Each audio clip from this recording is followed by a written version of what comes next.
Looks like you guys have been running the ball even more than passing these past couple of games. Is that by design, or?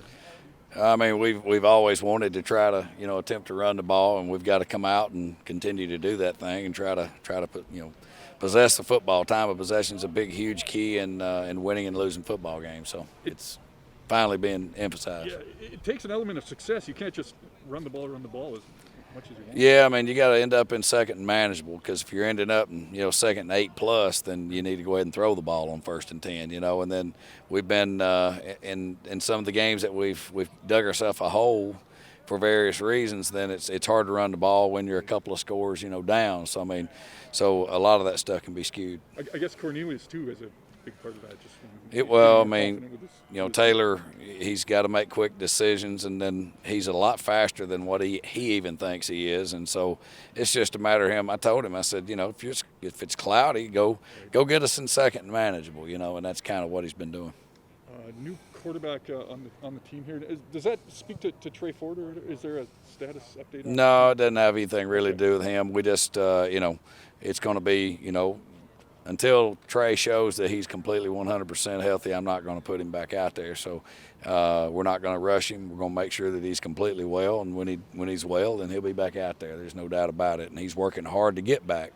With that being said, this young man here, he was with us in SAS some, and we have familiarity. He's been, Player of the Year down in the indoor league, and a friend of mine is down there, and he's the guy that kind of reminded us he was down there. So we looked at some film, and so it allows us to look at someone else. Is it tough to judge a guy how useful and effective he can be in the CFL when you're watching indoor football league tape? Yeah, because the field will fit in our end zone. So I coached in that league in 2003 in Las Vegas. So I mean, I'm pretty familiar with that league. It's a quick game. It's not necessarily a fast game. It's a quick game. Everybody's motioning, but it's on that small field. Everything you throw is quicks, and so guys have to rush quicker. They have to get open quicker, and so it allows for actually a smaller athlete to be able to play, at least in the secondary. But then the up front guys are a lot bigger and look more like guards at the tackle position. I remember talking to Manny about it, who played in it, I think, last year. He was saying it was more physical in the CFL, the position he played. Oh, yeah, it is. I mean, but it's a good game. I mean, they've got a good game down there, nice arena in Las Vegas. I went down, and when Mike opened up, and they do it right. You just got to tap all resources, right? That's right. You're a 3-time MVP in any league. Probably you take notice. Yeah, I think he's 2. I don't know that he's 3. I think he's 2, but he's a good player. Yeah. Very good player, high character kid. Speaking of Manny, on the 6th game, and yep, heck of a season so far. Is there concern that you may not get him back? Well, I mean, it's a high ankle. I mean, so it's just one of those deals where it's kind of hard to gauge. I mean, some guys can come back in 4, and some others take even longer than 6. I mean, we're hoping that Manny has a speedy recovery, and we know one thing for sure is he's going to work to make sure that he does everything to get well. Tony too is a tough loss. Yeah. Along those lines, James Wilder Jr. mentioned he's done for the year. Yeah. It's like I say. I mean, it's been a tough year when you look at the injuries that we've had across the board. But the guys have all kept the faith, and we've just got to keep on and preparing the next guy that plays. How does it work with Pelly as the 7th O-lineman? An O-lineman gets hurt like Washington or ejected like Cordy the week before. Is that when he flips numbers? Yeah, he'll change jerseys at that point, and we've got him a jersey, and I've got to put him on the card so that so he can play on our field goal team, that type thing. And he's he had all camp to learn our offense, and that's what gave him the familiarity. And because offensive coordinators and offensive line coaches are very fickle when it comes to who's playing, and if they don't know their system, then so we were able to give him all camp at offensive guard, so that gives them some familiarity. Not everybody can do that, I'd imagine. Yeah, you know what? He's done a real nice job. He's pretty much a first down guy. He's a guy that's going to play first down on defense, but he's plenty smart enough, intelligent kid, and I think willing to do it's the number one thing. Right. What is it about the rule? Like, why does the actual number have to change? Is there like O-line numbers? Yeah, you've got certain numbers that are eligible or ineligible, and so he's got to have a lineman jersey on. Pack another jersey on. That's right.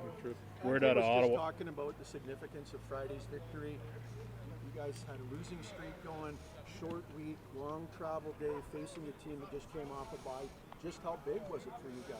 Yeah, I mean, it was a big win. I mean, anytime you can get a win in pro football, it's big. I mean, every win, you know, I saw a stat last night where a certain percentage, I don't know if it's 65% of the games are decided in the last 3 minutes. So every win is enormous, especially when, you know, you are on short week and you do have an East Coast travel against a team that is needing a win. So, I mean, they played extremely hard, and we've just got to now put that one behind us, just like we have the losses, and know that the next chapter's upcoming.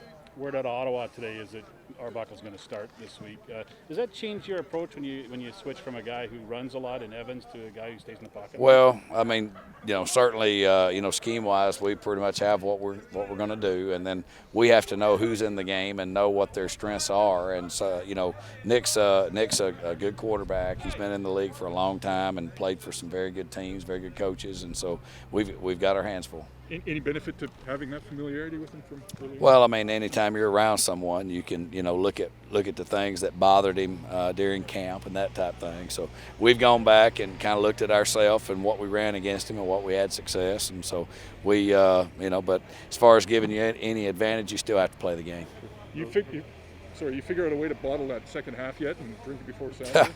Yeah, if we could do that, if we could get rid of the first half and play like the second half for the rest of the year, we'd be in a pretty good spot. And Chris, the goal obviously is to win every single week. With a chance to break a nasty home losing streak, you put a little extra on this game. You know what? You can't give more than 100%, and I would hope that our players have been given 100% all year. And you know, so as far as the streak is concerned, yes. I mean, do we hate the fact we haven't won at home? Well, certainly. I mean, you know, because teams that go to the playoffs and do things, they have to win home games. I mean, so we certainly want to play well for our fans here. I mean, I feel like our fans have done a nice job turning out for us. They're vocal. And we certainly want them there this week. I mean, we need them there, and you know, but all our kids can give is 100%. So as far as it meaning more, I would hope that we're not playing sub 100. Thank All you. right, thank y'all. Appreciate it.